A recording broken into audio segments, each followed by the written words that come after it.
আমার কাছে যত সময় গড়াচ্ছে ততই মনে হচ্ছে আসলে ফুটবলের জেনারেশন তৈরির মানে বিষয়টা মনে হয় এমনই। আপনি দেখেন 86 এর ওয়ার্ল্ড কাপ, তারপরে 90s এর ওয়ার্ল্ড কাপ, এরপরে 94 ম্যারাডোনার লাস্ট ওয়ার্ল্ড কাপ যেই সিজনটাই গেল, এরপরে আর্জেন্টিনা দীর্ঘ সময় কাপহীন। রাইট, একটা জেনারেশন তৈরি হতে তাদের একটা দীর্ঘ সময় লেগেছে। হ্যাঁ। ঠিক তেমনি আপনি ব্রাজিলে দেখেন 2002 সালের কি স্বপ্নের টিম। ও মাই গড, মানে এটা ফ্যান্টাস্টিক। আমাদের ধরেন আমরা 94 এর ওয়ার্ল্ড কাপ কিছুটা মনে আছে, দুঙ্গা। আমার তেমন একটা মানে আমি 98 এর ওয়ার্ল্ড কাপ থেকে, আমি 98 এর ওয়ার্ল্ড কাপটা তো পুরোটাই তখন থেকে আমি ধরেন ব্রাজিলের ডাইহার্ট ফ্যান।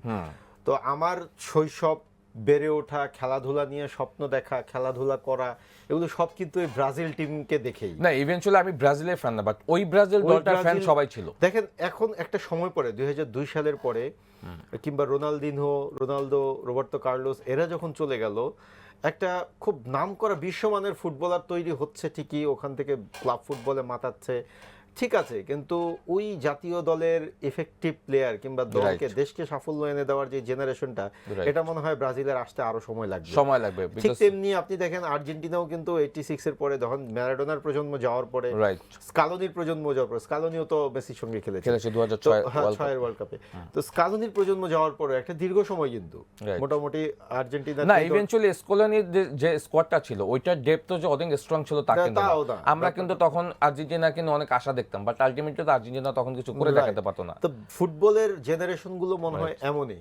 পর্তুগালের হয়তোবা যেটা বললেন ক্রিশ্চিয়ানো রোনালদো শেষ বিশ্বকাপ, এটা অবশ্যই 41 বছর বয়স আর হয়তো সম্ভব না, কিন্তু এই যে জেনারেশন তৈরি করার যে রাস্তাটা, এটা কিন্তু ক্রিশ্চিয়ানো রোনালদো দেখিয়ে দিয়ে গিয়েছে পর্তুগাল। হয়তো এই পর্তুগাল আগামী 20 বছর পরে ওয়ার্ল্ড কাপ নিবে। ক্রোয়েশিয়ার লুকা মদ্রিচ যারা হচ্ছে চলে গেছে তাদের কথা বলছি, তারা এই লুকা মদ্রিচ ক্রোয়েশিয়াকে হয়তোবা একটা ডিফারেন্ট মুডে ভাবাবে।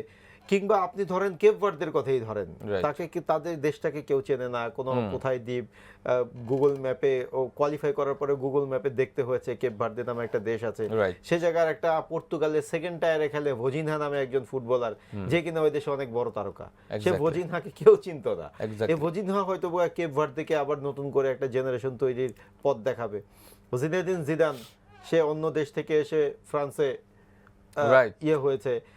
ইভেন দো আপনি দেখেন ফ্রান্সের কলোনিয়াল যে রাজত্ব, সে রাজত্ব, আমি একটু অন্য অ্যাঙ্গেলে ফুটবলটাকে বলছি, কলোনিয়াল যে রাজত্ব, সেই রাজত্ব থেকে আপনি পল পগবার কথা বলেন কিংবা আপনি এমবাপ্পে, ডেম্বেলে, ওলিসেদের কথা বলেন, দে আর নট অরিজিন, তারা ফরাসি অরিজিন না, তারা অন্য দেশের থেকে এসে এখান থেকে।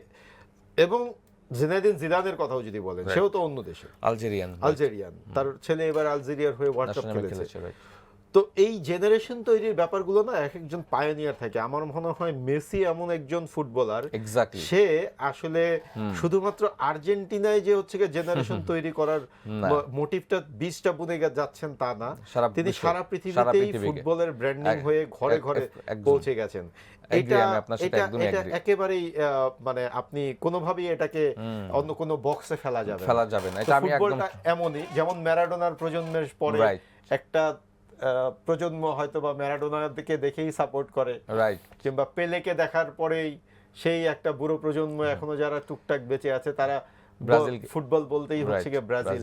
তো ফুটবলের সাপোর্টের বিষয়টাই হয়তো বা এমনই। অফকোর্স।